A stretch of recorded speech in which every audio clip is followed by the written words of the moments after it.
लोभ नरक के द्वार है। गुरुदेव ने यह लेख 26 अप्रैल 1988 को लिखा।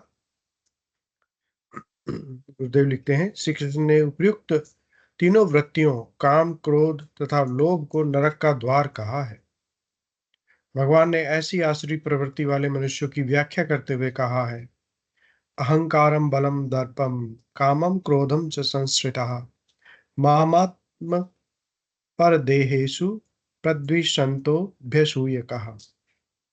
अहंकार, बल, घमंड, कामना और क्रोध आदि के परायण हुए दूसरों की निंदा करने वाले पुरुष अपने और दूसरों के शरीर में स्थित मुझ अंतर्यामी से द्वेष करने वाले हैं।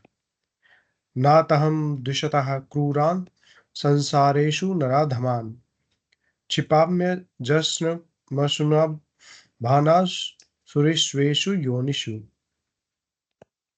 उन द्वेष करने वाले पापाचारी और क्रूर कर्मी नराधमों को मैं संसार में बारंबार आसुरी योनियों में ही गिराता हूँ। हे अर्जुन, वे मूढ़ पुरुष जन्म जन्म में आसुरी योनि को प्राप्त हुए मेरे को न प्राप्त होकर उससे भी अति नीच गति को प्राप्त होते हैं। त्रिविधम नरकस्येदम द्वारम नासन्मात्मनः कामः क्रोधस्तथा लोभस्तस्माद् त्यजेत। काम, क्रोध तथा लोभ, ये तीन प्रकार के द्वार आत्मा का नाश करने वाले हैं, इसलिए इन तीनों को त्याग देना चाहिए। हे अर्जुन, इन तीनों नरक के द्वारों से मुक्त हुआ पुरुष अपने कल्याण का वरण करता है, इससे वह परम गति को जाता है।